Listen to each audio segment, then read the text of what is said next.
Hey everyone, welcome to the Praecepta podcast. Today I'm here with my good friend Alan Teyvel. Hello. Alan is a master's piano student at BGSU, vice president of MTNA, and my gorgeous roommate. So. Yeah! Anyway, okay.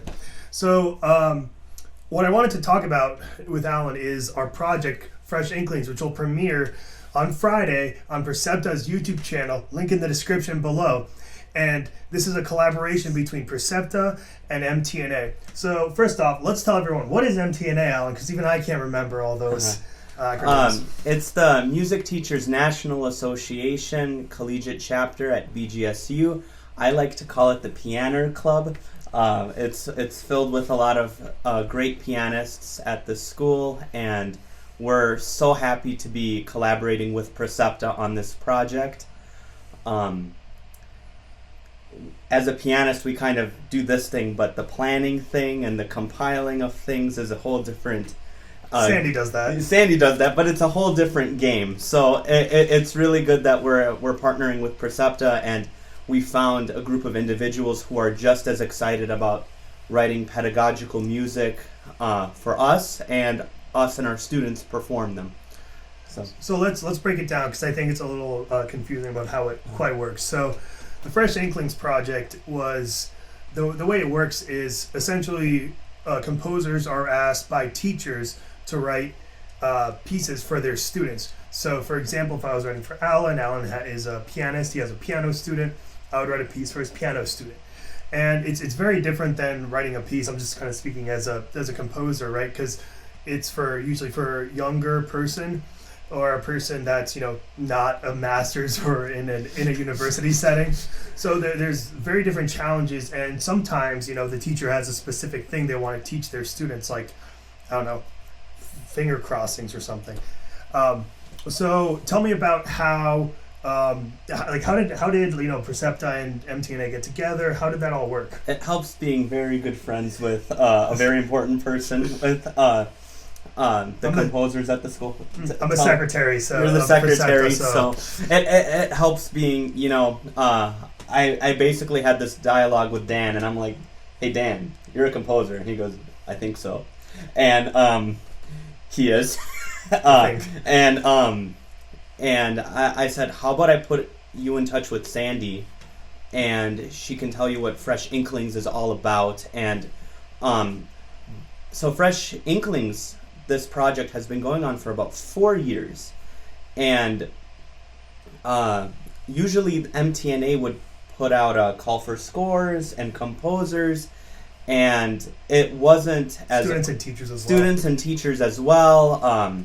And I think this year has been the most organized year yet, and I am sure it's because of the collaborative process. I introduced you to Sandy, and I think Sandy and Delaney sat down. Yeah, and then I sent Delaney to Sandy. Yeah. Once I got an idea of what was going on, I said, write something, send it to us, 100% we'll do it. So, yeah, we didn't do any work, we just connected people. And it helps that there's such a friendly environment here, and like such a happy collaborative environment at the school, and between composers and musicians, and that's the way music will progress. It's collaboration and everyone helping each other out, making concerts happen, teaching that new music can be normalized. Yeah, and that's what's kind of happened. Many composers looking for schools. BGSU, great new music community, one of 2 schools that has a DMA program in contemporary music. So let's talk about our individual experiences. So for you, how did this work? Was it were they paired randomly? So you had like a bank of teachers and a bank of composers. Like how did you pair them? Because I know we sent that to you. How did the pairing and that all work out? As far as I know, it was all at random. I partnered with Alvin Lung and Devin Klaus, and everyone reached out. I reached out. I told everyone what pieces my student was studying, and they wrote a piece based on my student's abilities. And it's been pretty smooth sailing. Yeah, I think it's been great.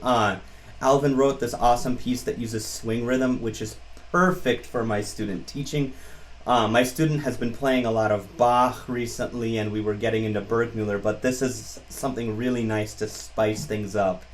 And the piece Devin wrote is a really adventurous piece that helps painting a picture. And that's what I am about when I perform, painting a picture, a story. And I'm very happy that my student was able to start this process and starting to think about what she wants for herself and making her own kind of music. Nice, yeah. For me, it was a little bit different. So I was paired with Thomas Wheeler, Sandy's fiance, and he's an awesome guy. But the student who was like slightly more advanced, that would have been the person for my project, sort of dropped it. And so I sent him a message and said, "Hey, what do you like? What should I do? What's the level? Is there a theme?" And he was like, "There's no theme. He's a beginner, so take that for what you will." And I was running for uke, by the way, so a little bit different. Thomas is a guitarist. He was also on the 5th episode of the Praecepta podcast, I believe. And I kind of wrote it and sent it to him. We went back. The only thing, the piece was fine. He asked for tabs, so I had a tab staff under the main staff, and that was about it. It worked pretty well. And tabs. but there are some really cool pieces. I know Ben Damon wrote a piece for Sandy's student who's very into flight simulators and goes online and goes on and does a bunch of flight simulations. And every time she talks to him, he's like, "I just got off work. I was flying planes." So Ben did a whole track with electronics under the piano playing of like playing the sound. So that was pretty cool for him. Corey Brodak too has a really cool score that is sort of a Crumb-esque score that you follow and has circles and has different ways to go in and out.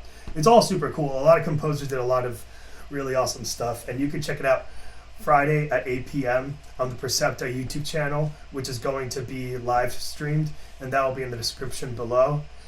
So thank you for watching. Is there anything else you would like to add?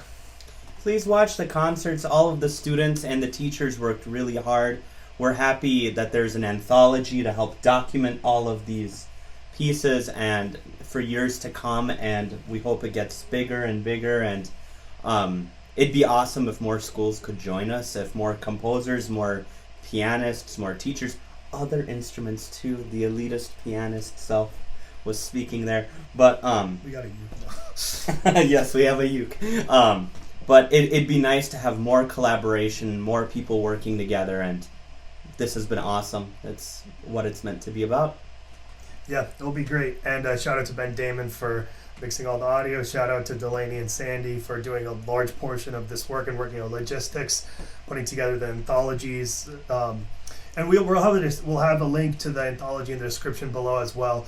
That might be available at a bit of a later date, but as soon as it is available, there'll be a description in the description. And what the anthology means is it's just a PDF document of all the pieces. So if you hear a piece you like and you think your student would like it, feel free to get it. It's free access. Part of the point of this when I was talking to Sandy was to create a new music or create new pedagogical music instead of using old standards that maybe aren't a little dated and write things for students. So. Ode to Joy has been played 1 billion times by now. Yeah. I actually did that for one of my piano classes in undergrad. It's a great piece, but there's, Beethoven himself was a composer and people had to play his music, and this is not any different from any tradition back then. And it's very good that we are working together and help progress music and new repertoire forward. Awesome. And with that, we will catch you on the next one.